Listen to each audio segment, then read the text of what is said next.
Yeah. Hello. Hi, how are you? Good. How are you? I'm doing great. I'm Desiree, by the way. Guys, I am so quick. I literally just ran into my place like on the dot, plugged my computer, and I'm like, ah, luckily.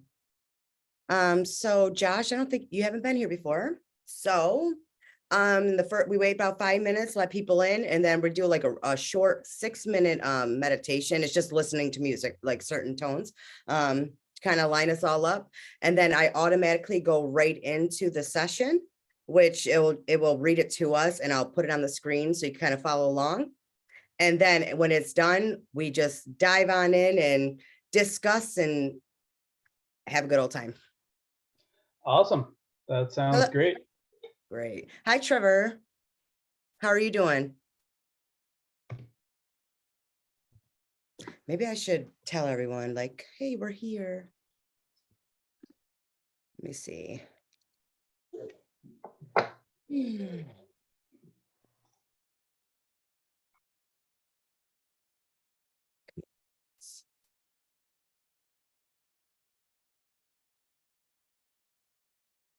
And I am proud of myself. All right. Do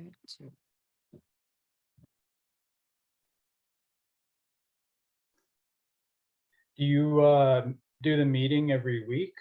How? Every Friday, usually, unless something ends up coming up, which would have to be totally bizarre, kind of like last week. But yes, every Friday we do. I usually put an event, but the problem is nobody for some reason they just never see the events.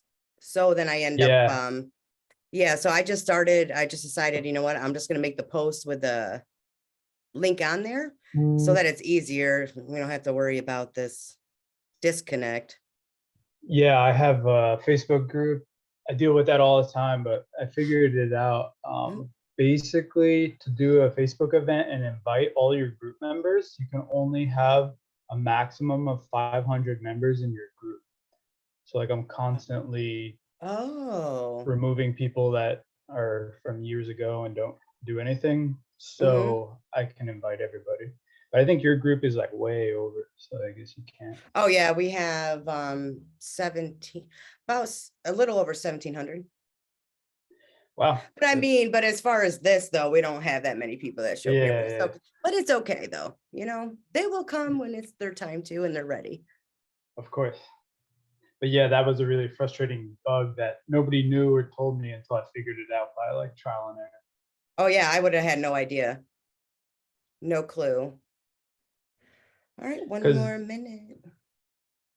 The button will say invite all your friends. Yeah. Oh, but you can only invite so many though, isn't it? Like a day or something weird like that. What's your group? Well, yeah, when I make the event, it'll let me invite the 500 all at once. Oh, nice. But not more. So I guess a friend of mine, Andre, was in your group last week. Yes. He's been in my. I see him pretty often in my group and a few other groups. We all attend Law of One, meditation, and I have a reading group as well. So I'm happy to be here. But yeah, we do I facilitate a reading group as well. So that's pretty cool. I haven't actually been to any other reading groups. Oh, here's Andre coming right now. How do you facilitate it? I mean, we literally, I pull it up, I let it play through, and then we discuss it. And I try not to go over so much, but we usually do, you know, but it's good. It's all good things. We're talking about everything that's pertinent. So, I mean, I don't mind how long, however it goes, but so we really only get to like focus on one like at a time. But I like that anyways, you know, you get that full, hi, welcome, buddy. Oh. Hi. Oh, we can hear you today. Oh, that's great. No, that's perfect. That is really good. How's it going? Hey, good. Good to see you, Josh. Yeah, right, same here. Yeah. Okay, guys, I'm going to share my screen just so I can share the what's like 6 minutes. and then I'll go right into it as last time. All right, I'm gonna mute us all.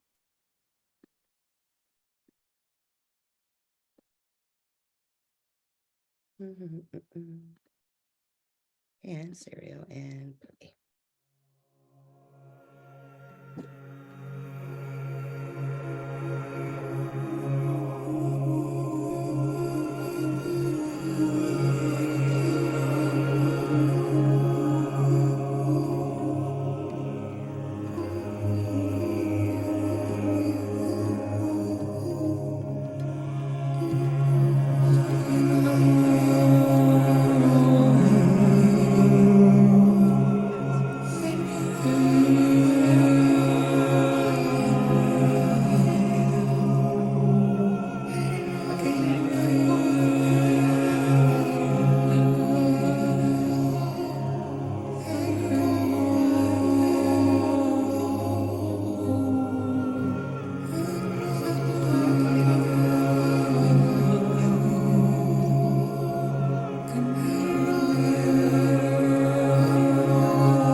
I am not getting no audio from you guys. Nobody? Is no one? I did. Every- I I'm got getting it it. all. Okay. Yeah. Who said I they didn't have- get Yeah. it? Yeah, I can hear Mike? everybody. Mike, did you have the issue? Oh, it might be his computer. Okay, we're gonna jump right into it. Raw session number 62, July 13th, 1981. I am Ra. I greet you in the love and in the light of the one infinite creator. Before we begin, may we request that a circle be walked about this instrument, and let then each of the supporting group expel breath forcibly approximately 2½ feet above the instrument's head, the circle then again being walked about the instrument. This was done as directed. I am Ra. We appreciate your kind cooperation. Please recheck the alignment of perpendicularity, and we will begin. This was done as directed. I am Ra. We communicate now. Questioner. Could you tell me what was wrong or what caused the necessity for the rewalking of the circle and the purpose of the expelling of breath? I am Ra.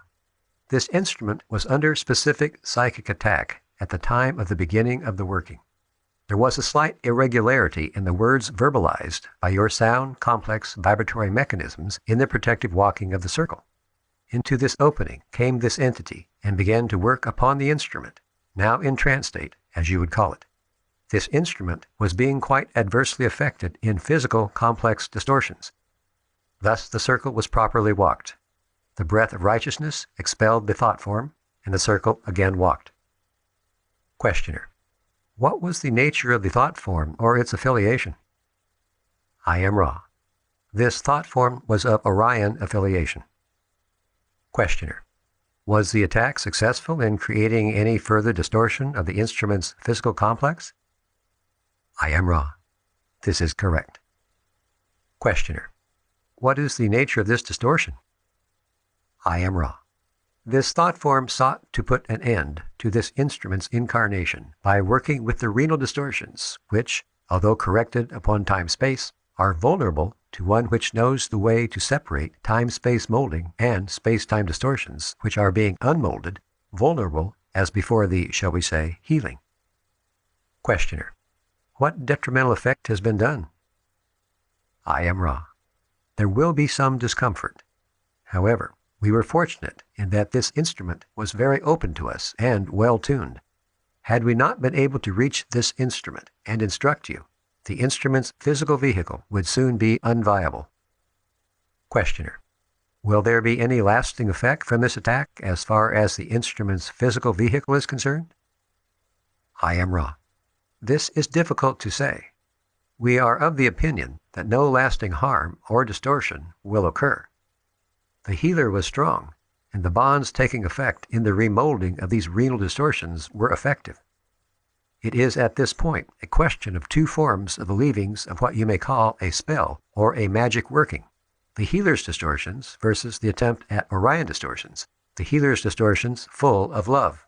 The Orion distortions also pure in separation.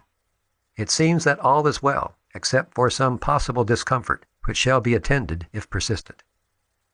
Questioner. Was the opening that was made in the protective circle planned to be made by the Orion entity? Was it a specific planned attempt to make an opening, or was this something that just happened by accident? I am Ra. This entity was, as your people put it, looking for a target of opportunity. The missed word was a chance occurrence and not a planned one. We might suggest in the, shall we say, future, as you measure space-time, as you begin a working, be aware that this instrument is likely being watched for any opportunity. Thus, if the circle is walked with some imperfection, it is well to immediately repeat. The expelling of breath is also appropriate, always to the left. Questioner. Would you expand on what you just said about the expelling of breath? I wasn't quite sure what you meant. I am Ra. The repetition of that performed well at this working is advisable if the circle is walked in less than the appropriate configuration. Questioner. But you mentioned the expelling of the breath to the left, I believe. Would you tell me what you meant by that? I am Ra. It is as you have just accomplished, the breath being sent above the instrument's head from its right side to its left. Questioner. Is there anything we can do for the instrument after she comes out of trance to help her recover from this attack? I am Ra. There is little to be done.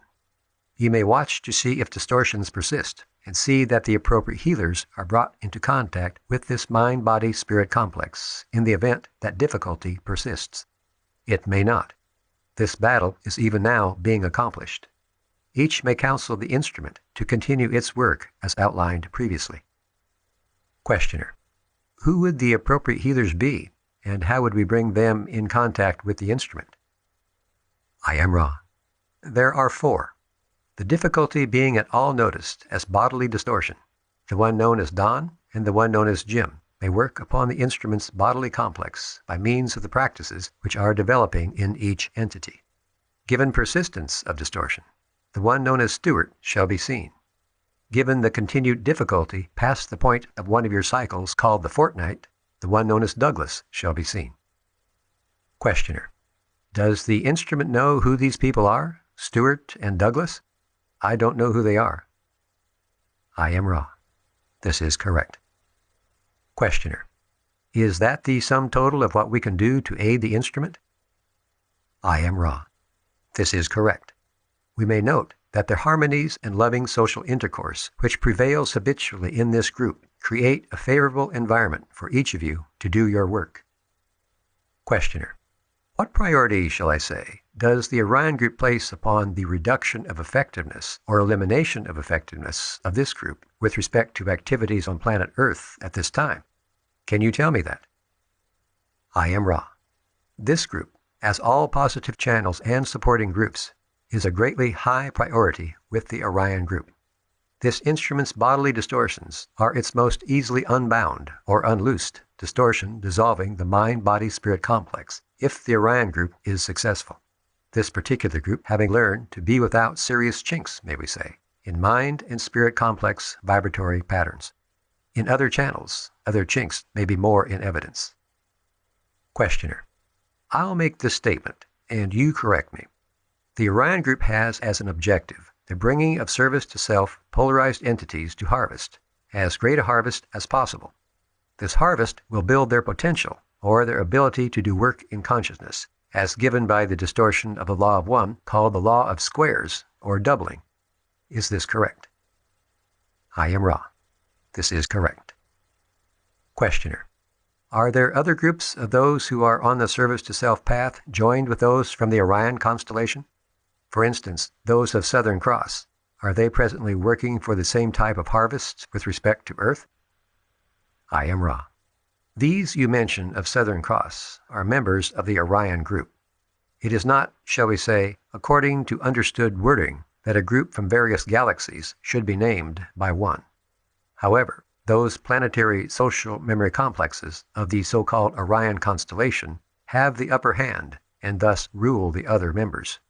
You must recall that in negative thinking, there is always the pecking order, shall we say, and the power against power in separation.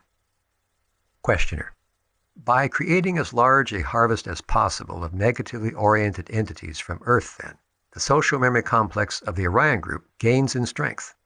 Am I correct in assuming this strength, then, is in the total strength of the complex, the pecking order remaining approximately the same, and those at the top gaining in strength with respect to the total strength of the social memory complex? Is this correct? I am Ra. This is correct. To the stronger go the greater shares of polarity. Questioner. Are we talking about the 4th density group now? I am Ra. There are 4th and a few 5th density members of the Orion group. Questioner. Then is the top of the pecking order 5th density? I am Ra. This is correct. Questioner. What is the objective? What does the, shall we say, the leader, the one at the very top of the pecking order in 5th density Orion, have as an objective? I would like to understand his philosophy with respect to his objectives and plans for what we might call the future or his future. I am Ra. This thinking will not be so strange to you. Therefore, we may speak through the densities as your planet has some negatively oriented action in sway at this space-time nexus. The early fifth density negative entity, if oriented towards maintaining cohesion as a social memory complex, may, in its free will, determine that the path to wisdom lies in the manipulation in exquisite propriety of all other selves. It, then, by virtue of its abilities in wisdom, is able to be the leader of fourth density beings, which are upon the road to wisdom by exploring the dimensions of love of self and understanding of self. These fifth density entities see the creation as that which shall be put in order. Dealing with a plane such as this third density at this harvesting, it will see the mechanism of the call more clearly and have much less distortion towards plunder or manipulation by thoughts which are given to negatively oriented entities, although in allowing this to occur and sending less wise entities to do this work, any successes redound to the leaders. The fifth density sees the difficulties posed by the light, and in this way directs entities of this vibration to the seeking of targets of opportunity such as this one. If fourth density temptations, shall we say, towards distortion of ego, etc., are not successful, the fifth density entity then thinks in terms of the removal of light. Questioner: when the Orion entity who waits us, seeking the opportunity to attack, is with us here, can you describe his method of coming here, what he looks like, and how he waits? I know that this isn't too important, but it might give me a little insight into what we are talking about. I am Ra. Fifth density entities are very light beings, although they do have the type of physical vehicle which you understand. Fifth density entities are very fair to look upon in your standard of beauty. The thought is what is sent, for a fifth density entity is likely to have mastered this technique or discipline. There is little or no means of perceiving such an entity, for unlike fourth density negative entities, the fifth density entity walks with light feet. This instrument was aware of extreme coldness in the past diurnal cycle, and spent much more time than your normal attitudes would imagine to be appropriate in what seemed to each of you an extremely warm climate. This was not perceived by the instrument, but the drop in subjective temperature is a sign of presence of a negative or non-positive or draining entity. This instrument did mention a feeling of discomfort, but was nourished by this group and was able to dismiss it. Had it not been for a random mishap, all would have been well, for you have learned to live in love and light, and do not neglect to remember the one infinite Creator. Questioner: then it was a fifth density entity that made this particular attack on the instrument today? I am Ra. This is correct. Questioner: isn't this unusual, that a fifth density then would bother to do this rather than sending a fourth density servant, shall I say? I am Ra. This is correct. Nearly all positive channels and groups may be lessened in their positivity or rendered quite useless by what we may call the temptations offered by the fourth density negative thought forms. They may suggest many distortions towards specific information, towards the aggrandizement of the self, towards the flowering of the organization in some political, social, or physical way.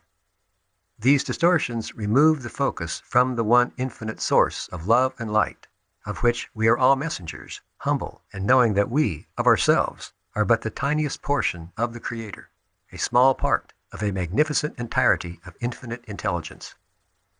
Questioner: is there something that the instrument could do, or that we could do for the instrument to eliminate the problem that she has as she continually experiences the cold feeling of these attacks? I am Ra. Yes. Questioner: would you tell me what we could do? I am Ra. You could cease in your attempts to be channels for the love and the light of the one infinite Creator. Questioner: have I missed anything now that we can do at all to aid the instrument during, before, or after a session, or at any time? I am Ra. The love and devotion of this group misses nothing. Be at peace. There is some toll for this work. This instrument embraces this, or we could not speak. Rest, then, in that peace and love, and do as you will, as you wish, as you feel. Let there be an end to worry when this is accomplished. The great healer of distortions is love. Questioner: I have a question that I couldn't properly answer last night. It was asked by Morris. It has to do with the vibrations of the densities. I understand that the first density is composed of core atomic vibrations that are in the red spectrum, second in the orange, etc.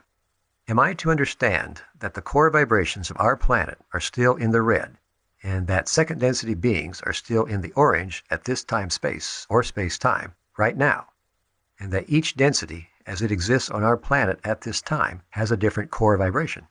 Or is this incorrect? I am Ra. This is precisely correct. Questioner.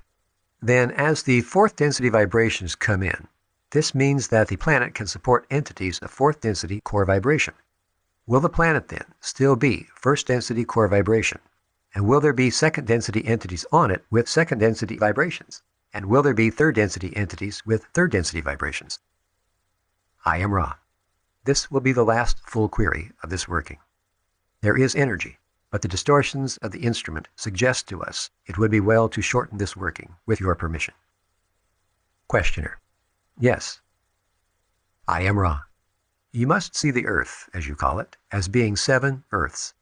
There is red, orange, yellow, and there will soon be a completed green color vibratory locus for fourth density entities, which they will call Earth.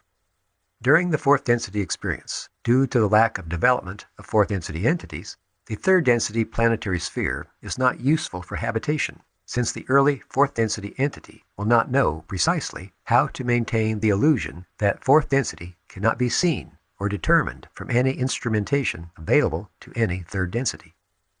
Thus, in fourth density, the red, orange, and green energy nexi of your planet will be activated while the yellow is in potentiation, along with the blue and the indigo. May we ask at this time if there be any brief queries? Questioner. Is there anything that we can do to make the instrument more comfortable or to improve the contact? I am Ra. All is well. You have been most conscientious. I am Ra. I leave you my...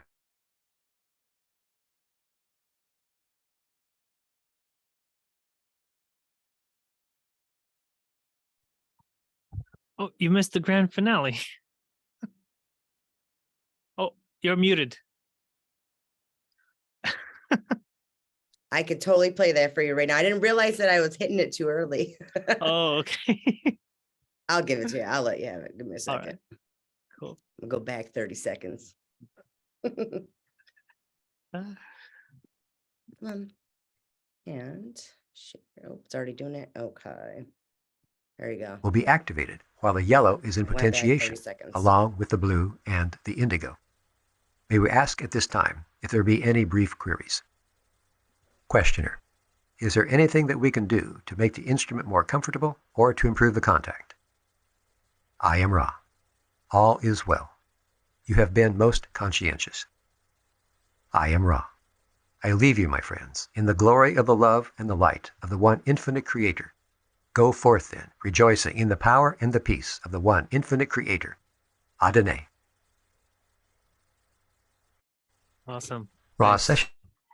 Well, I'm going to straight away link that, the words, because it's directly linked with the opening where it says that irregularity in the words verbalized by your sound complex vibratory, so words have a vibration and they have a power as well. So of course we love to hear this ending because this is what they are. Yeah, they convey their energy through these words. And I want to also link the fact that I don't think we've ever really mentioned this music that we put at the beginning, because we No. know that all is vibration. And when we come together, we want to unify the vibration of the group. So we choose a song from Tom Kenyon, who is a sound healer, and he channels sounds from the Athors, which are also a group of star beings. And we choose songs that are bringing all of our energy together. So the first 2 weeks we had a specific song. This week we kind of change it to make it interesting. But that's what we hope to do, is to bring all of our vibration unified together. And as they are doing so, the three of them together, they have been chosen to be together. So we are chosen to be here today together. So yeah. Beautifully said. Yeah, just like in music, they're harmonizing the group.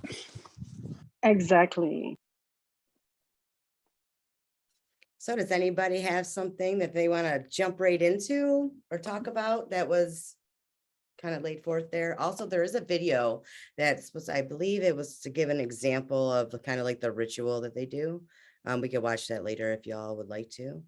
I accidentally closed it out, but I'll pull Definitely. it back up Yes. after. Yes. It'd be interesting. Man, we are silent today. Yeah, I was listening with my partner, and we both were very intrigued by learning more about the fifth density negative being and its philosophies and its ways of interacting. Because, you know, even in our own personal lives, we've had some pretty negative stuff happen to us from seemingly akin energy, like energy. And so I think the more we can understand it, the better we can protect ourselves and move forward in the positive path. So I would love a discussion around that. That'd be cool. Anybody? I don't want to be the one that has to talk all the time. Hey guys. Hey guys, it's Mike. Hey, Can you Mike. hear me? Yep. So my I'm having technical difficulties. You can't see me, right? No. All right. And I was trying to figure out how to unmute myself. So I'm kind of looking around. I found this big button that says speak, but I can hear you all. But I don't know if I leave and come back in, if my video will come back on. I don't care if it's on or off, but There is a button for video next to the audio button. all right, I'm gonna look around for it. Yeah, it should be right next to audio. It should be a video icon, and then you just click that, and it should turn your video on. Unless your video camera is having issues. Like if I click on myself, I just see background and video filter, and I can't figure out how to. Can you still hear me? Yeah. All right. Yeah, so like in the bottom left corner. There's no, a there's a bottom left corner. Oh wait. All right. So bottom left corner of the Zoom window. There should be like the same button you press to unmute yourself right next to it on the right side. What? What was that, Mike? Well, he might have muted himself. I don't know. Yeah, I was just gonna say that. Well, anyways. Okay, so there was somebody else that was gonna say something. I don't know. I thought it was a male. On this subject, I particularly like the way in which they move forward from this point in time. I don't know whether it's this session or the next couple of sessions that they decide to change the way that they view the whole circumstance, which is rather than being attacked by negative entities or self-entities or blah, blah, blah, blah, blah, that we are being hailed a greeting, that they are just greetings. Doesn't matter what they're doing to us, that they're just greetings, and how we react to the catalyst is our free will in how we determine the relationship that we instantly strike up with the other person. So if they come to us with weapons drawn, do we instantly draw our weapons and say, enemy? Or do we instantly draw our heart and say, you're the creator too, for everyone?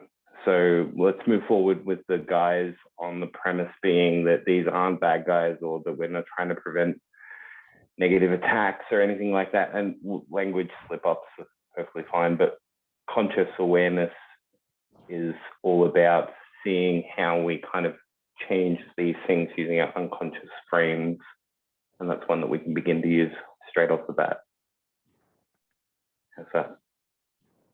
That's great. I was about to say something similar. It's they discuss it further in the next few episodes where they're like, wait, what about this entity? How's this work? Well, then if we believe in love and light, then this is what we should do. We greet it and they welcome it. And so, well, you'll find. Go ahead. Sorry, Israel. It's okay. Finish. I'll go after. No, that's, I hope that answers Oliver's question. It's gonna come up in the next few segments, so. But I want to carry on with what Trevor you say, you know, like, oh, you're the creator too. But we are also all reflections of each other. So this entity in front of me, which is negative, has to be a reflection of me. In some point, I have attracted this entity, because if I was not vibrating at the same level as they are, he or she or it wouldn't be there. I wouldn't live that experience. So for me, of course, I know that it can be scary dealing with, because I know there can be a wide range of these negative entities, but to embrace the experience, I think it's a hard thing to do, but the experience is there for a reason. It's a learning experience. And I think this is the first time where, as soon as they start, Ra's like, hey, I need you to do a thing real quick. There's things happening at the moment and you're not aware of it. So I found that very interesting. So. More so how interesting it is, how easily and quickly it could really affect or get its claws into, you know, whatever way of using, into someone when they're open like that. Because that part of it, it was like pretty much she could have been dead. Like, I'm like, what? That went 0 to 100 real quick, you know. But it's yeah, I was very I'm gonna share a story with you because this is a really big subject, and I've got a very appropriate story to share about it. So my daughter's mother was a psychic pioneer in developing and promulgating psychic awareness and the capacity to use psychic powers and things like this. We've got a couple of very interesting videos of people moving things that they shouldn't, you know, cause and effect. Traditional dominoes don't explain. Long story short, she passed away while she was astrally projecting and decided not to come back to her body. So this is kind of flying right in a fair square view of the whole subject of, like, when you astrally project and when you leave your body or when you channel. These things are I spend a lot of time going deep into these types of things and whether or not they have much weight on people or whether we need to be worried about this or concerned about that. From our perspective and from a traditional Hollywood perspective, you could say that something prevented her from coming back to her body. From a law of one perspective, I would say that she just met up with an old friend and remembered something that she had forgotten, and so then couldn't come back here to fix herself. I know this through my own workings. I have met the entity, although I don't really have a conscious framework that I can work with that. It's more like the energy of the entity. So I can't say, oh yeah, it was Jeff and he looked like this. You know, it's more like, yeah, I know that I've kind of been in those energies and with it and this type of thing. So I know that it's kind of there and that these things happen. And I regularly teach channeling as well. I've got a group that I hold that does all sorts of interesting things. And then my friend Cherie, who's usually on the call, her and I spend a bit of time trying to channel all different types of entities for various purposes, always in the love and light of service to grander whole, because that's just what we are. There's a few times where we've confidently channeled Ra, despite the warnings that L and L give off and all the rest of this. But the point is that especially when we're talking about Ra or a negative entity or ourselves or anything like this, the simple fact is it's all one. So it's not channeling Ra, it's not channeling Latui or Quo or Trev, or sometimes I put on another person, you know, person being a mask that we wear. Sometimes I put on the persona Trev Dog, you know, for when I'm feeling really gangster. That's my bling attitude there. So however we kind of picture these things happening and how they come about, whether they're bad guys or good guys, or whether they're coming for our benefit or detriment, the simple fact is that it's all benefit, even when we see them as negative. And I work with, and I have dealt with, a whole bunch of people who have encountered negative entities, a few of my own, in varying capacities, including in religious circles, which is a whole basket in and of its own right. But suffice to say, just again repeating the point, that no matter how we look at it, whether we're looking at how we do we've got to do the circle in a certain way and we've got to breathe in a certain direction and do all of this, remember, if you're also piloting all of this stuff in fear as opposed to in a state of oneness, then you're asking for the negative entities to come out and be a part of it all. So don't get caught up on whether something is a close call, because statistically speaking, life should not exist on the planet. Right? So if you want to talk odds or chances, or just life shouldn't exist by all chances and all odds. So the fact is that we are odds breaking machines. We take odds and we go, I'm going to eat you for breakfast, blah, blah, blah, and we throw them away and get rid of them. We love violating the seeming logic conclusion of things. We love pushing things to the nth degree in their potentials and the way that they manifest. So this whole channeling work is a perfect prime example of that. Tiny, tiny band, narrow widths of communication being strung up between these two entities. And somehow, despite the fact that you've got half of an existence that's going, quick, hang up the phone, get them off that fucking phone, get them out. Don't let that information come through to that channel right there. Stop it from happening, despite the fact that you've got a whole half of the universe apparently doing this. It's still happening. So don't get too caught up on the negatives of it all and all of the bits and pieces in between it. Instead, focus on how we can bring out the light of seeming nothingness. That's fucking amazing in its own. Yeah. Thank you for I sharing can that, talk a lot. Trevor. Yeah, I love it. I learn stuff every time everybody else talks. But I really appreciate you sharing that story with us. Yeah, that was good. Here, just I have a question. go ahead. You talked about bringing out the light from nothingness or the light from darkness. Do you have some fundamental skills? I know that it's probably elaborate, but some basics.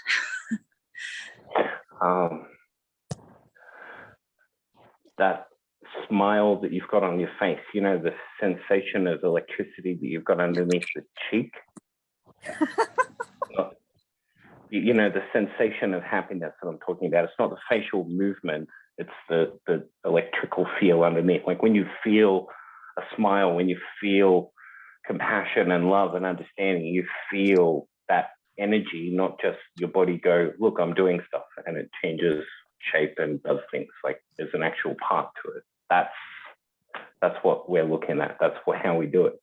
Whether that's through I mean, I'm a father, so I default a lot to images and memories of my daughter, let alone my fiance that passed away. There's some fantastic emotions and memories that I drum up there at any point in time that I can take from this point in time and then move it over into this point of time as like a propagating aspect to then bring out in this point in time to make that more manifest here where it wasn't previously.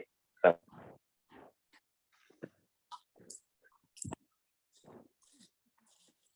I think you froze up a little bit on my end. Anybody hear me? Yeah, Did he freeze up? looks like it. Maybe connection issues. Yeah. I just wanted to say that, you know, he sounded like a warrior. Did I hear him say his fiance passed away, taking care of his kids, and that's a lot. He's a warrior.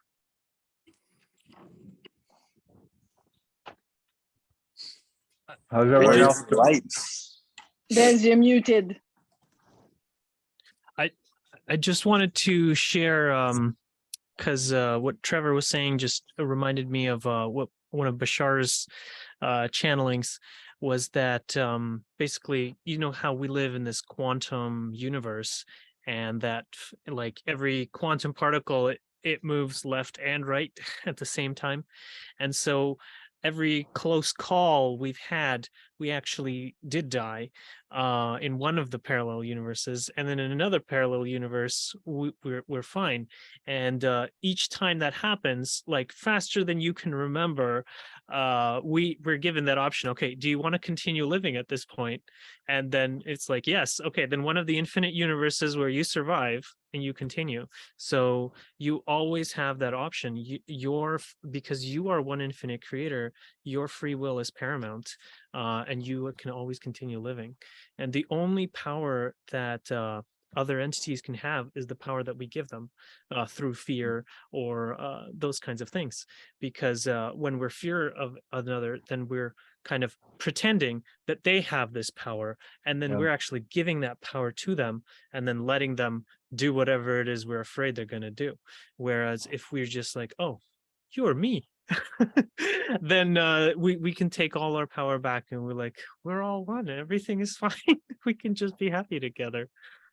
Yep. So share that. Black magic. Or Yeah, white and also magic. understanding like it's like you're yes, you're me, and you're confused. Big distinction. Like they're confused. They think that negative path of getting power and like it's all about me and what I can get. Like they think that that's the point, or like that's the way, and they're just confused. And like I'm pretty sure Rod talks about how like all negative entities, they get to a certain level in fifth density.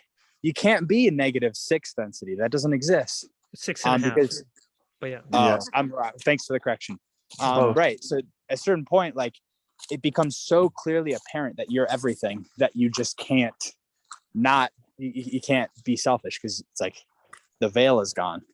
Another thing I want to add too is like, not necessarily in this passage, but Ra talks about how like negative entities can only get after you through your unique distortions. Meaning like your insecurities, your specific vices, your specific understanding the knowledge, unresolved trauma or whatever. Like they find what they can trigger you on, and they dig their claws in and go after it. So the more that you kind of release and heal your own distortions, and you bring love and light to your own darkness, they can't even dig their claws in. There's nowhere to grip. Yeah. You just like a beam of light, you just go right through. I just versus like to hard dense reality. clarify that that's fourth density entities. What they do is if they find any kind of chinks in the armor, then they exploit them. Also, I wanted to give, Josh had his hand up. I don't know if he wanted to say something. No. Oh, okay. All right. Yeah, and whereas the fifth density entities, they may do more advanced things. I don't know if someone remembers what the difference was between, but I just remember like what Oliver was describing. That's what fourth density entities do, but fifth density entities are a little bit more advanced because they have access to wisdom. Yeah, they'll discuss that later on in the chapters. Yeah, I wanted to respond. I'm sorry, I haven't caught names yet. I haven't been here in a few weeks, so I think some of you I met last time.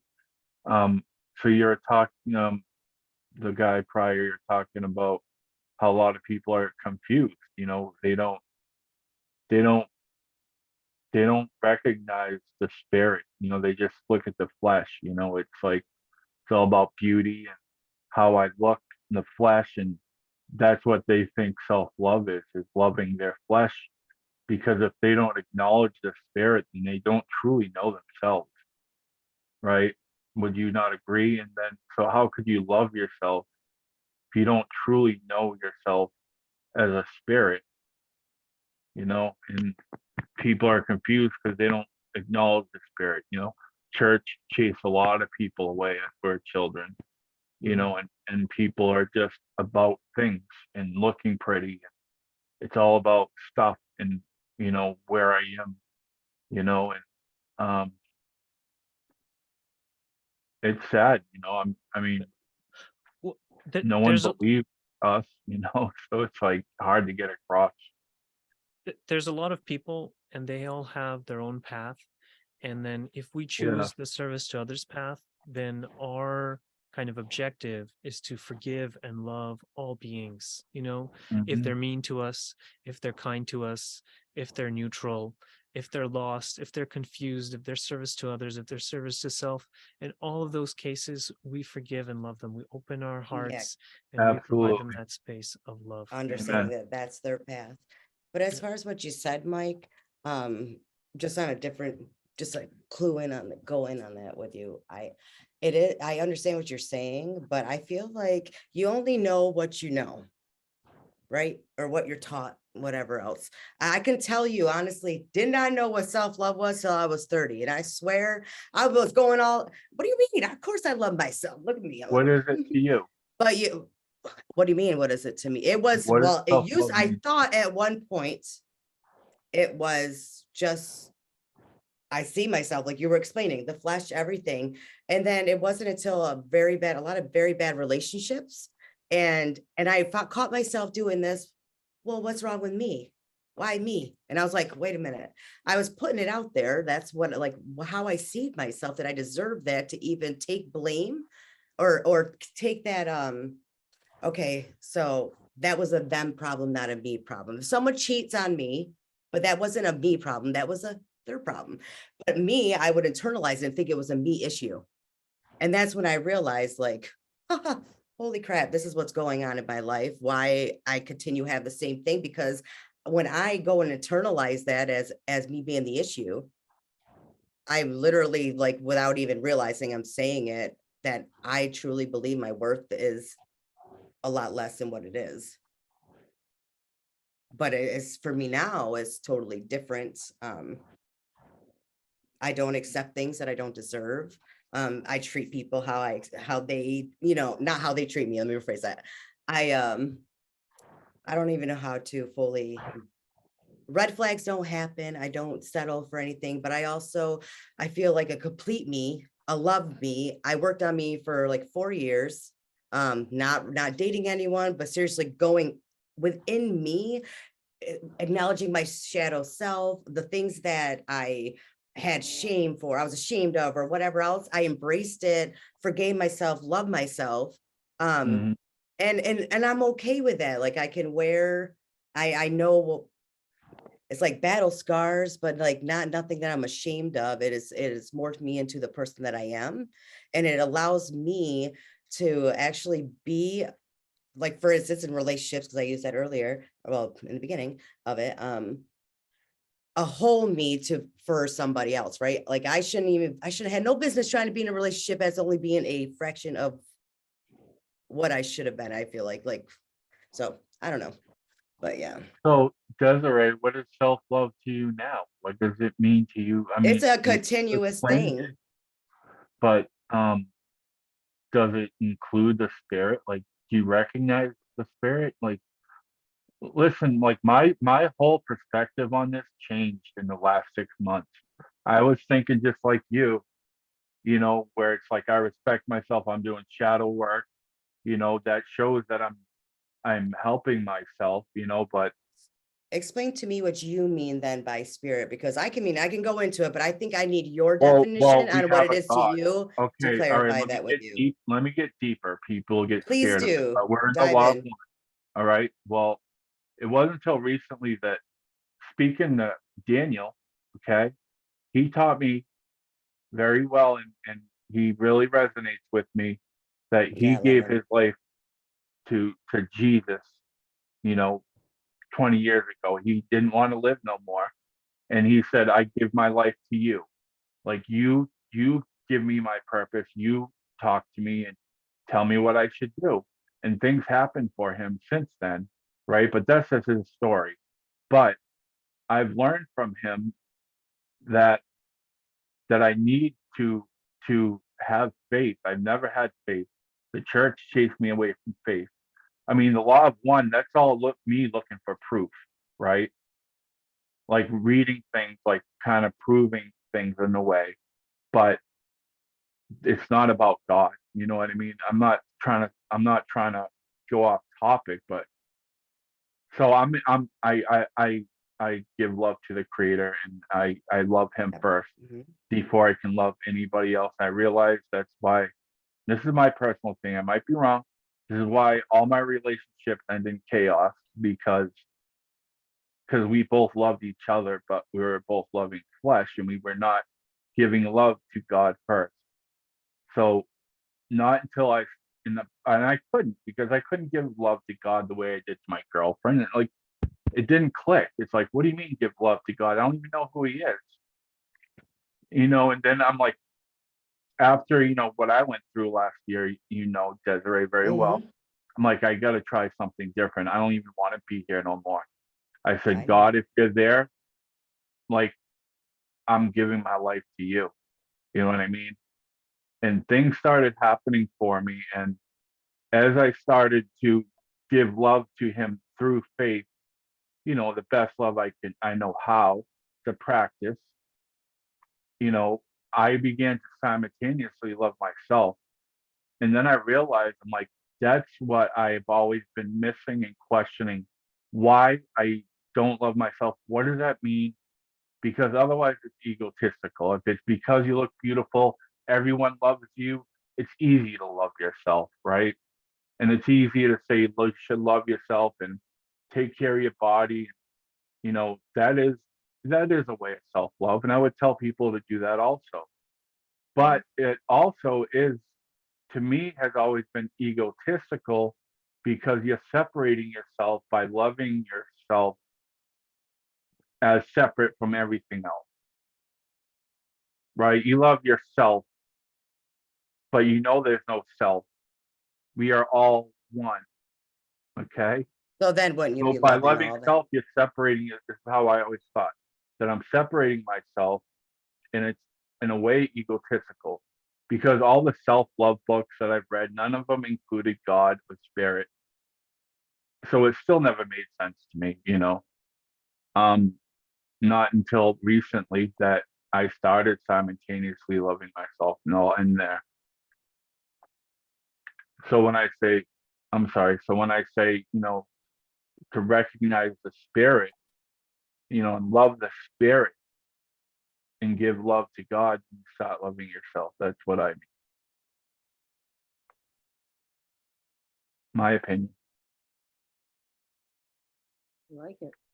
Thank you for sharing your opinion. I appreciate that. Welcome.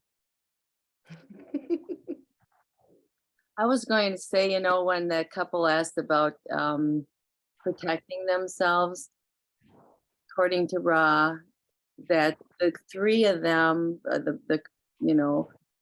they loved each other. They watched out for each other. There was a lot of love there. So maybe that love kept away a lot of that negative entity, low vibrational stuff. I mean, obviously, it did attack, but Mhm. he always enforces love, togetherness, work together as a team. So that's kind of how I see it. Agreed. Because I love you, Amanda.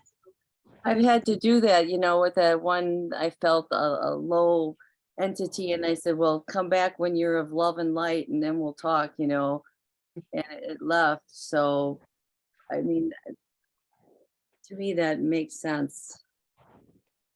On that topic, what pops in my head, if you're in that type of situation or something, to remember the challenge Carla developed and taught in Channeler's Handbook. She describes in detail her process of challenging. So if you're greeted at any point throughout your day or life, not only for channelers, but if you feel you're greeted by a negative, higher density entity, challenge them in the name of whatever your personal power is, whether it's the one infinite creator, God, Jesus, whatever you know is that most powerful spirit to you. the one source, and so on, and you challenge 3 times, and if you receive a confirmation or an agreement or a yes, positive feeling, then that's not going to be the situation you're in. But basically, by doing that, you're forcing that negative greeting that's there to the challenge does its job, and they like, no, I can't, be around that environment, that atmosphere. It's magnetically repelling them because you're creating this positive field charge around you by, letting that vibration of love or Jesus or source or God, come through you and raise your consciousness to that vibration, so to speak, or however you want to think about it, repels them, that they can't necessarily agree that they are in alignment with Jesus or God or the one infinite creator, service to others, whatever concept. You mean it repels other people? I'm sorry to interrupt. It repels other people, but like they're afraid of your light type of thing. Higher density greetings. Oh, okay. Not humans. Higher density greetings, like that's what Carla does, and all the conscious channels from LNL research do before they initiate contact is this challenge procedure I just outlined. So when they get hi Andre. Hi Andre, thank you. When the person doing the challenge in general for channeling gets a positive response, then they know it's who they say it is. So someone's trying to come through, I am Quo, I am Latui, because the higher density negative entities, they're not like, because they are very wise and sneaky and they impersonate and they are imposters. They're not trying to beat you down or blow you up. They're trying to infiltrate you, trick you, right? I have a question for you then. Can they, so I know because we meditate it's 4 top corner over here together a lot. And I know that a lot of our thing was if something comes, because we like to connect with beings of love and light, we always put that out there. But when it comes, we send unconditional love and ask for it to be reciprocated. So those ones, so in the context of what you're just saying, could they fake unconditional love back to us? Well, no, that's a perfect example. You're doing essentially what I'm kind of getting at by spreading out love and light, sharing that. That's, what Ra describes or Quo describes as whatever vibe, whatever you want to utilize. And yeah, so a negative service to self entity will not send you love and light. So that's how you make that distinction, and that's how the Confederation has explained is best, to yeah, they can intend to trick you. It might take a little while to catch on. Some of them are really good. Narcissists, I hate to use that label. They know how to love bomb and all that stuff. Yeah, there is when you're talking about emotions and feelings, not many people catch on, but body memory also borderlines emotional experience. So we sometimes experience something that we think is an emotion, but it's more of a memory being recalled on a body sensory level rather than us moving through an electromagnetic field, which is usually how we encounter emotions. The other thing that you've got to keep in mind, and just to throw another big spanner in the works, is that like the Confederation, who has set up a big barricade or quarantine around this whole area, and yet despite their best efforts, the universe itself is going, oh, here's a little gateway, oh, here's another little gateway. So if you unfairly tip the scales in one direction, the universe will come along and deliberately open up accidents in areas that you are unforeseeably or unaware of. Yeah, and the idea is that's the natural balancer factor to the environment. So where they've set up the initial intentions with love and good light and all the rest of it, we still get negative entities that come through here. So what does that mean? Does that mean that love and light is not the way to go? Well, no, it's not. Because love and light is also one half of the scenario, and denying its equal and important other half, which is service to self, denies it its full expression. And both of them are the expression of God, as the case may be. So block it off, shield it up, wall it off, keep it away, be aware of what you're doing. Don't get paranoid about what you're doing. But also keep a light-hearted innocence about you. Keep the child close by. And that'll help prevent you getting too serious about your own protection. You know, and when you're too serious about your own protection, you might end up accidentally overdoing it in this direction and causing a hole to come up previously where you'd made sure that there was no holes, you know. Better stop going traveling. No. Keep going.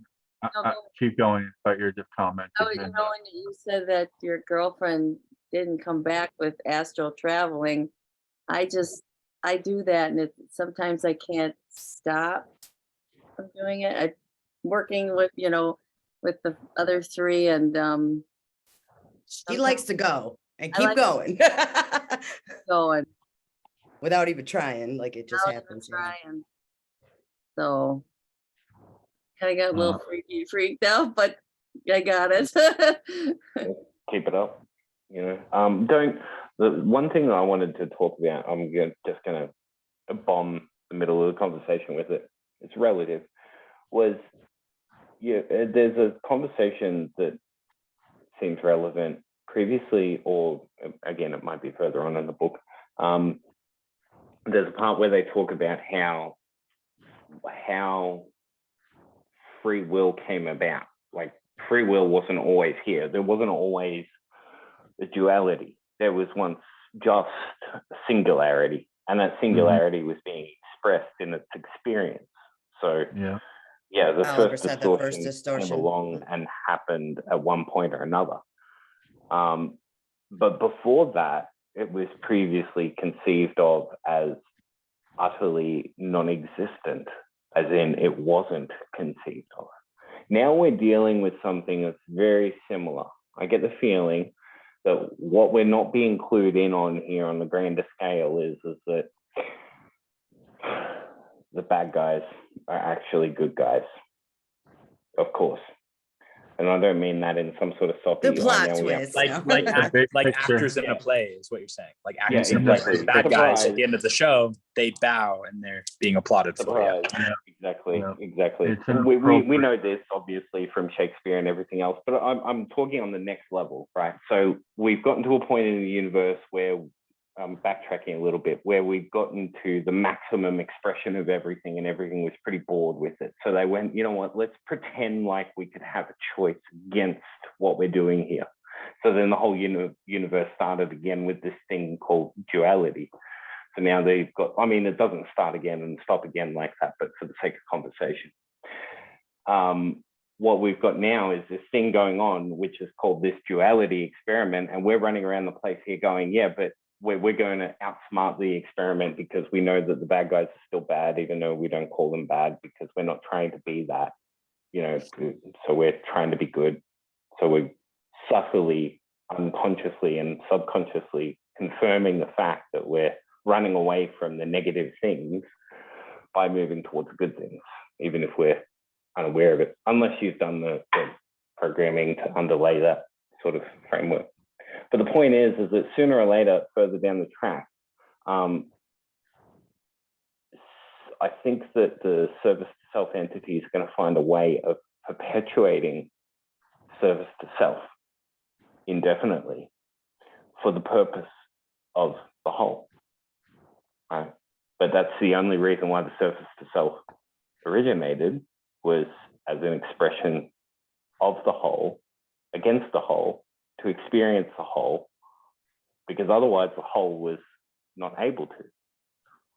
So the breakaway turns out to be the savior, as well as the instigator, the catalyst, the great way, as well, the whole lot of it, right? Does anybody else pick up on that?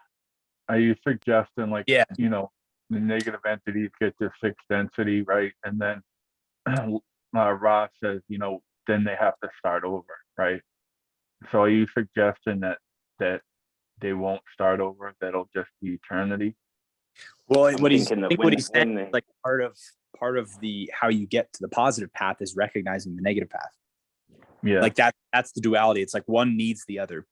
Yes. To exist, and it's always going to exist, no matter how much love and light you bring, because it's infinite, and there's always the infinite negative path. So it's like, yeah, it's never going to fully. And I think this is interesting. Like, if you guys know the Tao Te Ching, Taoist philosophy, Chinese Taoist, and one of the passages in that, something like, you want to improve the universe. I don't think that you can. Yeah. And I think that's what exactly you're referring to. Yeah. Yeah, we think that we're doing something, but actually what we're doing, I mean, the philosophy of the bad guy is summed up, epitomized in what we're talking about here, which is that the good guy is never the one who brings down the bad guy. The bad guy is the one who brings down the bad guy. They have their own inherent self-destructive capacity. And that's also the inherent self-destructive capacity of the good guy, to think that the good guy is then actionable in the good things that they think that they're doing, rather than just dwelling in the good and being in the good. And that's the difference between the traditionally Taoistic real virtue versus non-virtue, which is one that's expressed by the desire to be seen as that, or one that's expressed just because that's what's being expressed.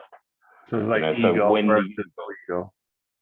Exactly. So when the universe finishes, I'm not talking about these people who actually do really distasteful things. I'm just talking about philosophy in general. This is not an argument for everybody to go out and join your local Satanist baby torturing church or anything like this. Okay. Clearly, once we get to the whole, finish the thing and restart over again, the ultimate question that we have is, once it restarts, do we accidentally erase this thing that we called a failed duality experiment, or at that point in time has the duality experiment turned into a success and changed the world, or changed the universe from that point onwards? So then instead of the dualistic experiment, we go into the trialistic experiment from that point onwards. Well, I We think can talk about what you were tribulation. saying there reminds me of the concept of the octaves that Ra gets into. How, once everyone reaches 7th or 8th density, then it's basically like this fractal expanding, and then it retracts back to the unity from, complicated where we are now, all this distortion, simplify, duality, unity, octave completes, Big Bang, new creation, new universe. And certainly some things are carried through from octave to octave. There was a question about that that Ra answered, but they know very, very, very little. It's not much that comes through. So it's like what you proposed from a duality to, a triality, or like the next iteration. That's a bad example, but it's a good one to point the image. Yeah. About, for our logic, that totally makes sense and could be, but I don't think anyone alive right now, especially on Earth, actually no. But absolutely not. But we'll all be there eventually, and we all are there already. So. Yeah, I mean, like the completion of the previous cycle and the rehashing of it all to be what we are now. The only thing that we've got that's the telltale sign is the dualistic experiment. I mean, Ra, they don't have many conversations about it in the But where they do, and Dan brings it up, they do say things like, you know, the incrementally holographic nature of the universe and how it reciprocates and keeps patterning on itself, which means that we can kind of get an idea on it. But as soon as we start to go, oh, I think I've got it, that's when we go out the window, like typical quantum mechanics. You know, when you think you know you've got it, you're probably just too far over the line. But it's an interesting one to think about when we're talking about the good and evil, and whether or not, you know, one has to be obliterated, or, you know, like what's the grander purpose in there being evil, aside from to bring it back into the fold and to then make it into the fold for the next series of sequence of events. Well, you know? Because it needs to show us which direction not to go, because it's not like, I wanted to say something earlier when you're saying, I might have misunderstood you, but like the negative path is equal. I wouldn't say it's equal, because love is the truth, you know what I mean? And the negative path only exists because love exists, you know, because there is the highest.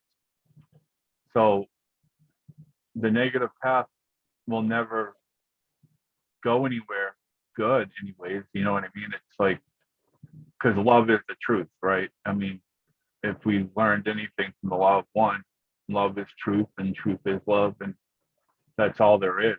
Everything else is really an illusion. It's just the evil, like the other fellow said, has to exist to show us which way not to go, you know, who not to be. But we can also choose to be that, you know what I mean? But it'll only get you so far before you'll eventually return to love, you know. Well, that's the hard part about trying to talk about what I was trying to talk about. Like, you've got a way of looking at positive and evil, like the only purpose of evil is there to accentuate the good. It's like, yeah, okay, cool. But we've got, and this is pushing the envelope, we have a previous cycle that we can look back upon that has a child rather than just a duality.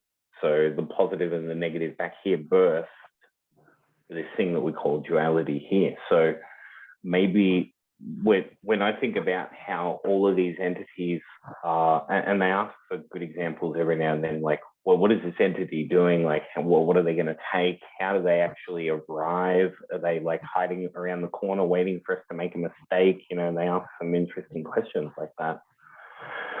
But the idea of these entities coming and siphoning energy, which is then going to go to this place where they're all pooling this energy, and they're all pooling this energy. Why? So that way they can continue doing what they're doing. What are they doing? Well, they're pooling energy, and they're making more of this energy by simple energetic laws outlaid in the law of one. Gathering and condensing energy into a finite point will eventuate in reality creation. So these things are, in a sense, creating a negative part to our reality. But again, negative is a really very good job. All that we're talking about is service to self, right?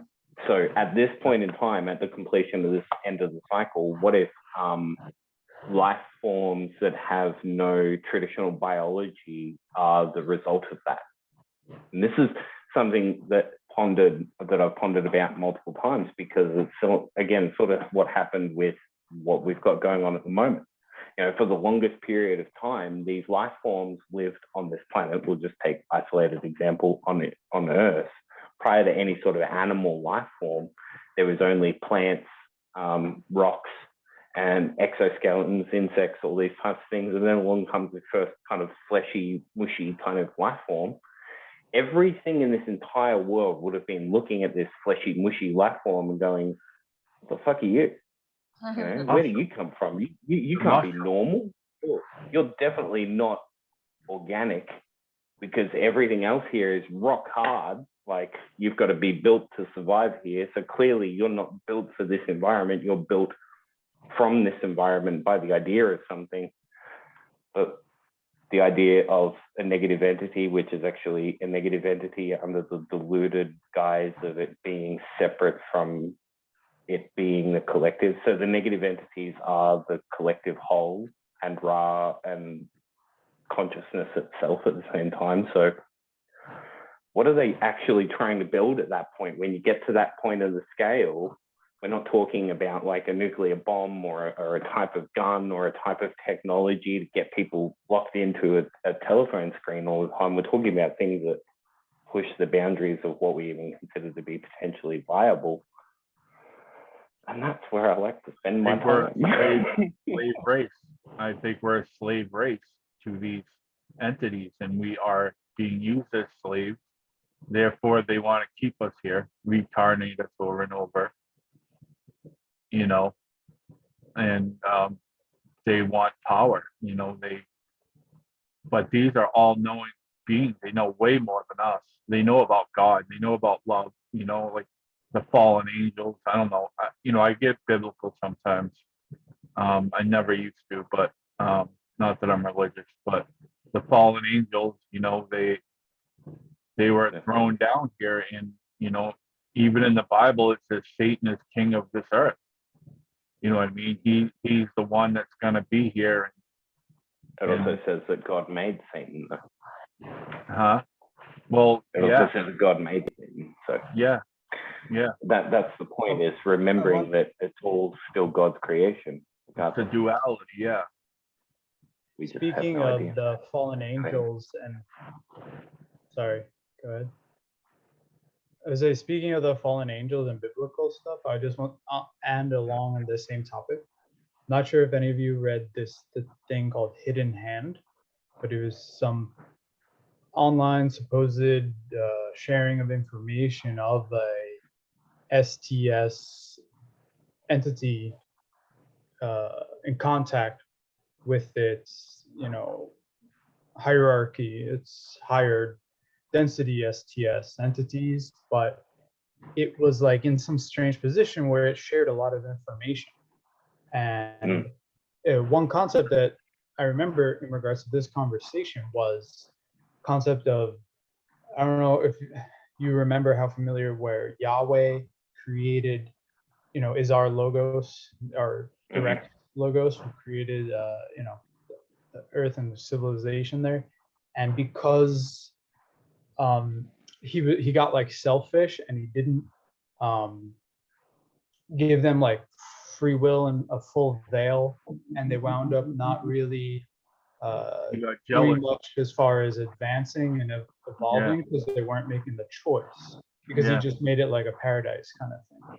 Well, then supposedly they say that the Council of Saturn basically put in a new god, put a like in order to fix this error, so to speak, or help along Yahweh's creation, like Lucifer, the social memory complex called Lucifer, was contractually engaged to play the part that they play of the STS negative presence and polarity to create polarity and to create catalysts and negative catalysts for those, here or in that current world and our current world now, when Yahweh had created it imperfectly, you could say.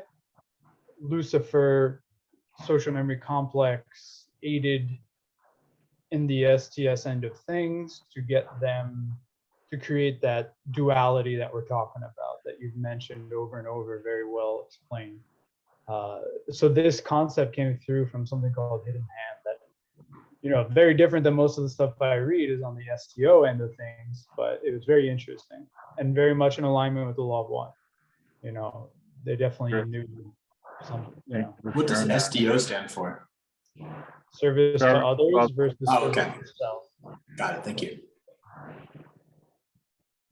One of the things too about the raw contact material is that Raw stipulates multiple times that, I think it was in the earlier stuff actually, from where we're at, but that, no matter what, which side of that polarity you choose, eventually before even reaching source, you get to a point where you join, or it becomes united, to where that density, I think it's 7 or 8, is a union between both sides, both the service to self and service to others. Because at that point, you've become enlightened enough to where you understand and engage in both. You're not just the one anymore. So there's something to be said about the level at which we're playing the game versus the level when you get to there, that the rules change, that they don't apply. The same with knowing of good and evil. They're like, even Ra's like, it doesn't, I mean, it makes sense to you, to us, this density, but anything beyond that, they're like, no, you don't really have that too much. Yeah, like any desire that we have is just a negative thing on us. Like we have to learn to give up every desire. I mean, think about that. I mean, the Buddha said man suffers for his desires. You know, if we desire nothing, I think that would be having a relationship with God, knowing him completely,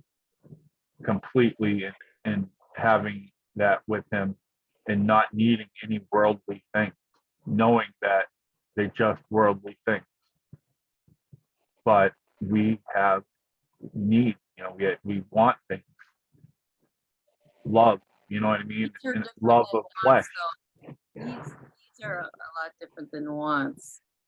Wants can be selfish. Needs are like you need food, you need a shelter, you know, stuff like that. So wants to become the catalyst to, you know, if you want to say going low vibration or whatever, but there is a definite distinction between a need and a want. Yes. I like getting into these. When I first got into this sort of stuff, I came at it from the archetype psychological perspective. So the tarot was something that I jumped right into. And that's where we really start getting into the fascinating conversations about needs and wants. For instance, I would be of the opinion that nobody has any needs. Needs are wants that you've elevated to a certain importance or a particular agenda, right? So, you know, classic examples are food, air, water, right? If you choose to live tomorrow, well, you escalate that into a need. But if you choose not to live tomorrow, well, that's no longer a need of yours anymore. So needs can come and go at the drop of, or stroke of a pen, as the metaphor goes. But the emphasis again is coming back to on whether or not we are perceiving these things and using our perceptions of these things, or whether or not we're trying to look at these things as they are. And that's really hard to do when everything that you are, the senses that you experience this world with, the biomechanical engineering that you're geared up with from the moment of your birth through the growing period into becoming an adult and even into parenthood, your senses and your ability to process information still keep going. I mean, neuroscience is now showing that even at 80, 90-year-old, you're still growing. But where along this point in scale do we enter into conversations of right and wrong? Well, it's really hard, because at all points along the scale, from the moment that you're born up until the moment that you're dead, not one bit of information that you interact with can be seen to be true and accurate information. It is all heavily distorted and managed by a highly intricate system to give you a story of what's going on rather than what is actually going on. And the perfect example of that is color, because color is what is not accepted by something. So you look at a banana, and everybody knows a banana is yellow, but actually it's the refusal of the color of yellow of whatever the thing is that makes it reverberate or refract that yellow which we experience. So it's more correctly to state that a banana is every other color except for yellow. In which case, all that we're doing is we're saying that a banana is living in every dense reality except for the color band of personal frequency, personal power frequency, you know, yellow chakra. So what and how these conversations then flow on from that gets really cut and dry in a lot of ways, like whether or not something should or shouldn't be. Well, if it's a should or shouldn't be question, it's straight out the window, because water is water, and a tree fruits when a tree fruits. A tree doesn't sit there and go, oh, should I flower right now, or should I wait another week? Maybe it's too early for spring. You know, it is what it is, and it is that I am. How do you that I know am. a tree don't think that? No, I'm just kidding. Well, I Listen, try I to talk to with them. these trees, okay? No, I Yeah, talk to them same. all Yeah, the I'm one time. too. I'm one too. I live in some remote areas, and I like my forestry. But yeah, still waiting for an English conversation with one. We'll see. No. Yeah. Yeah, there you go. Yeah. That's the caveat. You know? So good and bad, right and wrong, up and down, left and right, all these things, and then all not the things, because they're all human perceptions and human ideas and human made up boxes and concepts. Yeah, be a tree. Be a tree. Be a tree in the world of duality. Tree doesn't give a shit. Just be moment. Spider is a spider. Fly is a and we're fly. creators. Neither of them are Create. good, neither of them are bad. Yeah. We're here to I really, create. yeah. Hmm. We should create, and we should be in the moment. We should love, not have fear, and trust that we are all abundant and we lack nothing. That's, I think, the biggest one right there. Trust that, you know. That we lack nothing. And yeah, we lack nothing. But there's also the fact that, you know, we don't know. You know, so and that's where the faith comes into it. Even if you think that it's all laid out in front of you, like it's brick and brick and brick and brick, and like 1 + 1 = 2, and oh, this is so easy, I've so got this. Don't make that assumption. No matter how obvious it is, remember, you're always limited. You're always the fool. You know? Yeah. Wasn't there getting back to the okay, Mike, you talked about the fallen angels, getting back to that, because I had read or I listened to Matthias. Yeah. How he explained it was the low vibrational entity, we'll just call him Satan, okay, just for lack of a better term, whatever, that he or the social memory complex of the group just said that if you're all perfect and the creator wants to experience all this emotions and all the different experiences, he or the entire cannot experience the low and then trying to get back to the higher vibrational experiences. So it is the duality. You have to have the good and bad to experience it all, to understand it. I mean, that's how I dark and light. You need a consciousness. Right. And so if I knew nothing about bad, or if we're going to call it bad, I wouldn't experience the whole. You know, you can't, there is good and bad in everything. And so if you want to call it good and bad, you know, so they decided, you know, we're going to work our way back to the light. Can I call it the light, or the source? So that's how I understood it, like Matthias explained it. If I'm wrong. I've heard that explanation. I've also heard that they're not going to be forgiven because they are all knowing. They are all knowing. But who's doing this forgiving? I'm so confused. God. Like, where does, yeah, but okay. I know it doesn't. I got a good one for you on that. I understand where he's talking about, because he's talking about the Bible. No, I do too. I get that too. But then I totally could go into the Bible with it. The thing, you know, so it's like, I'm following because I know what he's trying to say for him. But for me, I'm like, but it's not the same for me. It's not quite the same. It's explained in the Ra. In the Ra. In the Ra. I am Ra. I like saying that. I am Ra. No, but in the Bible, yes, the fallen angels according to the Bible, they had a choice, and that was the big choice, that they went against God. But in the Matthias, how he explains it is, you know, they have to work their way up into, if there was nothing to work for, what is the sense of it? Does that make sense? Of Yeah. just life or Yeah. action? A diamond in the raw. I like that. Yeah. You're a diamond in the raw, Amanda. But like I said, you know, I heard, and this is from AI, by the way, that answered this question, and it makes sense to me. The question was, will Satan or whoever be forgiven by God? And the answer AI said, what blew me away, said they will not be forgiven because they are all knowing like God is, and that they know exactly what they're doing. Okay, Therefore, But God what does can't he got to say be they don't know what forgiven they're for? doing. Yeah, but Well, I have a great for they redefinition if you not guys want to know hear it. what they've done, Please. but they know what they've done, and they continue knowing what they're doing. A definition for what? I didn't hear you, Oliver. For forgiveness. Because I think it Oh, means yes, a lot. please. Yeah, I think it means a lot of different things to a lot of different people.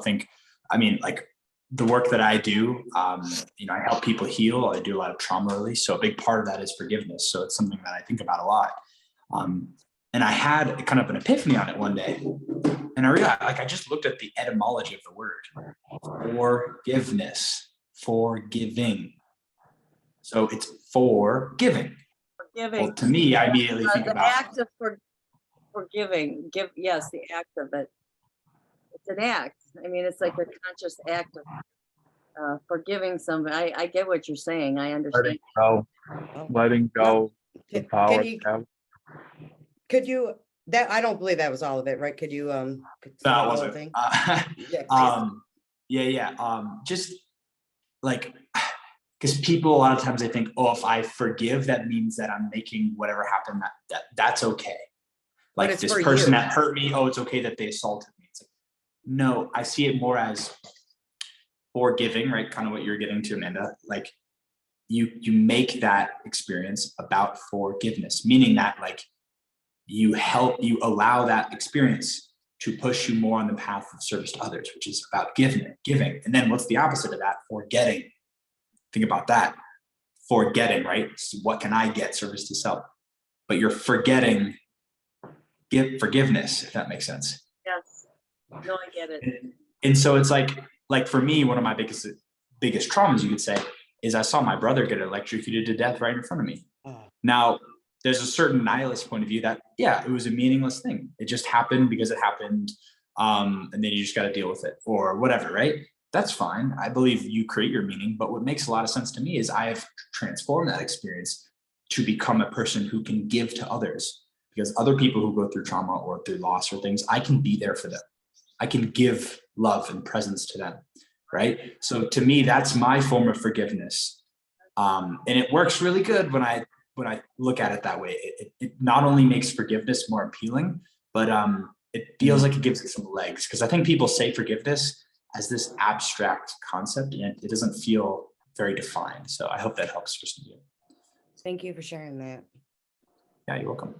Well, for me, thanks for listening. Thanks for letting me finish. I had this one conversation with somebody about Satan, and I said, well, I think Satan got set up because God knows everything. So he knows the future, past, present, and somebody had to do the dirty deed of doing Jesus. And so Satan got set up. And I said, I think that's a really rotten thing. So it was like, I was going through a really long period of questioning Bible and religion and all this. So that came up in my thought process. I go, what did you conclude? That's what I want to know. I concluded that Satan got a raw deal. So that's just how I was thinking. And did you see that video I sent you guys in our group? Not you, everyone here, but the one that I sent you with Billy Carson talking about it, about the Bible and God and everything in it. I had listened to something like that, and I didn't listen to this one, but yes, blew my mind. Yeah. And so I was like, okay, so Satan lifted Eve and Adam's because they didn't have all the knowledge, of course, they didn't, and so when that happened, that was a bad thing. So What according happened? to God, and then of course somebody had to, there's a whole bunch of, the Bible is so full of stuff that would take a year to talk about everything, but as far as Satan goes and getting back to the light, as I would call it, I think, and Judas Iscariot, he got set up too. So, I mean, that's how I was thinking. He got set up. He got a raw deal too. What if Judas Iscariot decided, I ain't gonna do that to Jesus? And who would be the next chosen? So, it was just. Joshua. There's so much more I had the Oh, there's so much more. So much more. Listen, so what I got out of, and I'm just saying, because what he was teaching or putting out there. All right. So he pretty much broke down that if you actually read the Bible and in comparison to all these different texts of the emerald, whatever, I can't remember the name of it, all this stuff, right? So it was broken down that actually the Bible, the God in the Bible is not our creator. There is actually three different, you're talking to three different people. I forgot the name. I can't think of it off the top of it, but regardless, Adam and Eve were actually, so Adam was the first like hybrid of like the Anunnaki or people with humans, or whatever you want to call us that were here before Adam was ever even here, and that like they were pretty much treating the humans and stuff like that as cattle for reproducing, stuff like that. So the Garden of Eden was actually like a laboratory per se, if you put it like that. So Adam, they made Adam out of half of them, half human, whatever. And he was out doing his thing, trying to make more babies, wasn't working. So then they made Eve off of him. Well, then one of the brother, golly, I can't remember the names, Enoch, something like that. I don't know. Enoch. Yes. No, not Enoch at all. No. No, crap. I can pull it up. I just can't think of it off the top of my head. Huh? And yes, who just said that? Cain and Abel. Yes. No. Yeah, they're the children of Adam and Eve. That's not, who said that? Which one of you two? Oh, I said Cain and Abel. And Lil, Right. yes, Trevor. He knows what the heck I'm trying to say. All right, yes. And Lil, and then what was his brother? Like Enki. And then Enki was the so-called serpent that came, but not like as serpent in the story. So Enki came and told Adam and Eve, like, hey, we're not really gods, like gave them the consciousness, like woke them up. Well, Enlil was gone away and he came back, and then all of a sudden Adam and Eve are like covered up, wearing clothes, stuff like that, because they realize that they're not cattle and these people aren't gods. Their consciousness was again woke. So hold on, let me see, where did it go from there? Oh, so there's but it's pretty mind-blowing. Yeah. And then even to break down God as inside there, because when I say I believe in my creator, I don't give a creator a gender. It's just different for me, and that's fine for what it is for you. I respect in general, but there is rape, everything in there. There was in the Bible, rape, kill all the men, kill all the women that aren't virgins, and then take the women that are virgins to make your wives, and like all this stuff. Like, what God, right, as the creator of that unconditional love, the creator, that's not who is being talked about inside the Bible.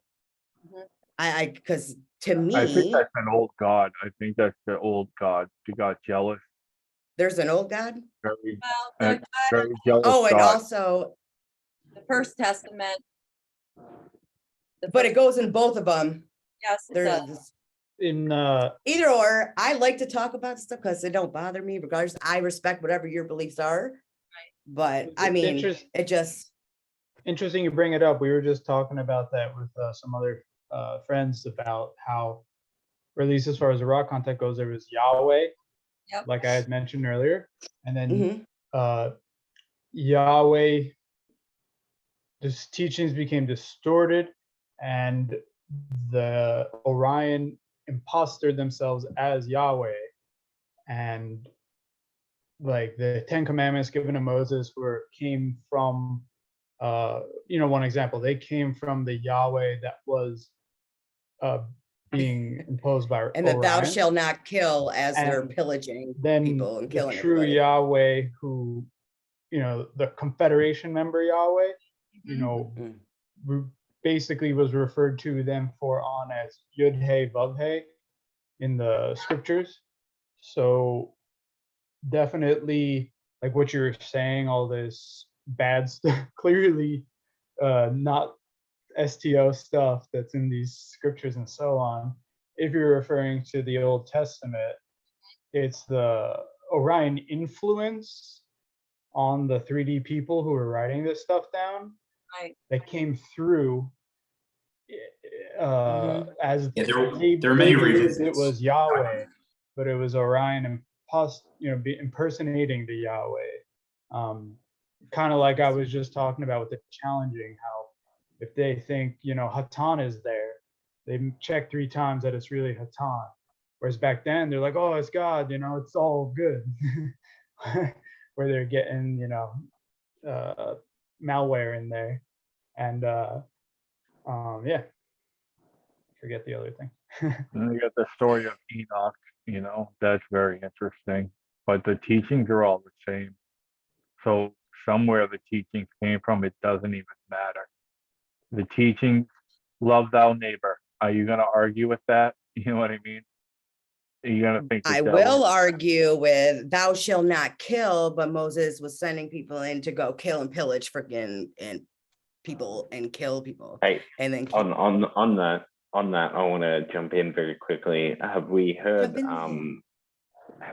Conversations with God? Oh, that. Definitely recommend it. It's fantastic, especially if you get the philosophy of, if you like the philosophy. Loric 1 books. There's audio books on YouTube, book 1, 2, and 3. Neil Donald Walsh. Oh, doesn't Brian Scott read that? Doesn't he have like a unabridged? Yeah, actually, don't know if he has or not. Sorry. Something I've been following for years. He might have thing. But thanks. It goes on in the second half of the first book. He comes out, or God comes out mid-conversation and says, all right, I'm going to start with something that's going to shock a lot of people here. There are no such thing as the 10 Commandments. And of course, Neil, the writer, is like, what? What is this? What is this blasphemous? There's no 10 Commandments. And God goes, yeah, well, duh. Who would I command? Myself? Duh. No, that was the negative entity influence on Moses, was the idea that God would command something of his children. No, God wishes things for his children, but it's not one to the grander creator type of God, not the smaller, older Testament substitute. Hey, everybody look at this kind of distraction. Yeah, on the grander scale of things, it's like saying that your soul is going to dictate the way in which you live your life, No. So then we get into the subject again very briefly of whether we want or we desire. I find that when I want something, I can get it, and it can be good and it can be bad. And I find that when I need something and I elevate my desires to a point where I say, no, this is a catalytic factor for me being me. This is something I absolutely need. I can get that, and that can be good or it can be bad, and that is that. But there's a third category of way of obtaining things. It causes things to happen in a way that I would not have necessarily organized under my own preference or my own management if I had governance over the affairs. And it seems to happen a lot of the time on what we would usually call good luck, but now we're recognizing is actually more to do with synchronicity. And synchronicity is cause and effect process using things that don't necessarily lie in the physical world, as coined by Carl Jung. So your thoughts and emotions can be dominoes for events and causations in your surrounding environment. So then we get to the point where we are like the grander creators or the grander avatars of the creators, whether that's Jesus or Mahatma. You have a point that you can get to internally in yourself where the Tao starts to come out of you, where you are the creator's will, you know, where it would be appropriate for you to turn around and say, follow me, for I am the light. Not because you're, in this particular example, Trevor, and I'm awesome and everybody should totally follow me because God loves this. That's not the reason why you should follow God. You should follow God because God knows how to plant a garden right now, and everybody needs to learn how to grow their own food. Amen. Right? Whatever the case is, but God changes based upon the circumstance at hand. I mean, God is everything, but God comes out of everything, independent on the circumstances at hand in the environment. Everything is given, you just don't see it. Always. The divine creator in all things. But that, like I said, that third level of, well, I'm going after what I want, but it's not what I want. It's actually what the universe is kind of wanting through me. And then when I get that, I go, oh crap, this is actually what I've been waiting for this whole time. And I had no idea about it. So it turns out to be what I want. Anyway, you know? So I think it's beautiful. I mean, what woke me up is first I found Alan Watts, and then I found the Law of One. And both of them resonated with each other. There was nothing that disputed. And then I think I found A Course in Miracles. I was introduced to, which really does resonate with everything the Law of One. There's nothing that will change my mind about what they were. And then I went full circle back to the Bible because I was chased away from religion and the Bible and faith as a child. And as now I come back to it with a new set of eyes, thanks to all this shit that I've learned from all my experiences that resonated. Now I have a new set of eyes to look at the teachings and use my discernment, and everything just comes together, and it's a blessing, you know. That's great. So, That is. yeah. But we totally, guys, have been on for like ever, almost 2 hours. I love to talk about anything, quite frankly. It's fun for me. But I do have to use the restroom, and I think I'll give you guys a break for the night. I appreciate everybody's input on everything. It's actually a pretty good conversation. And I thank all of you for sharing. Is there a group chat, or is it just the Facebook group? There is you know what, here's the thing. I don't know how I made a group chat because I didn't mean to, but somehow it happened. So there is one, and I don't know how you get to it. I know where it is in my thing, but I don't even know how it was made, but I think you can like invite people to them. Let me see. I'll try to get you in. You want to get in there, I assume. That's right. Sure, yeah. Is everybody here in that? What was that? I'm sorry. Is everybody here in the group chat? I'd love to connect with some of the members. I have no idea who's all in there. There's people in there that haven't been here yet either, but I don't know how it was made. All right, let me see. All right, invite. Got it. Oliver. There's a new feature Oliver. in Facebook groups. It said you were already. Oh, Trevor already invited you, Oliver. Oh, is it on Messenger? Yes. Well, I'd love to be a part of it. I think we all should. I posted the link to the chat, I think. Thanks, Josh. Appreciate you. It went to the group, for me anyways. If you go into the event, the one from the November 18, and you go a little bit below in the description, it says 92 members, open chat. If you click on the open chat, it gets you directly into the messenger chat. Yes. But I went to invite you in it and Trevor already sent you a thing, so you might get Well, that- it in your notifications. Never mind, sorry. Okay, I think the second link worked. The first one didn't. Okay, yeah, the second link works. Here. Got it. Oh, good to see you, Susanna. Yeah, it'd Yes, be cool it's if good to see everybody you here too. joined. Yes. And yeah, the way it happens now when you create an event, and I think when you open it to When the I created entire that one. members, it creates automatically a chat. Which, you know what, I love the chat, so it doesn't bother And- me and any. I I just ended didn't up- know how it existed. I ended up activating it by just saying, "Hey, happy to join," and then that's it. It was meant to be. Excuse me, this Amanda. Are you the same Amanda, Desiree's friend and Susanna's friend? Is that a different? Yes. Oh, you're the, Yeah. oh, okay. Well, it's good to see you too. Ooh, I what always was she see you- saying about you? I always see you on Facebook, but I've never, got to really talk to you or say hi. So I'm glad I could say hi. Mike, I follow you. I know what you're doing. Yeah, we talk about you all the time. No, I'm kidding. Not anything. Well, maybe. No, I'm kidding. All right, guys, you have a wonderful night. Thank you for everything. I'll Just see you leave next it week. on like you did last time. Huh? You want to go do stuff? Why don't you just leave it on and go? And anyone can go. But if anyone wants to stay, they can stay. But it looks like people are going anyway. Yeah, I need to sign off. All right. We're old, Mike. We're getting old.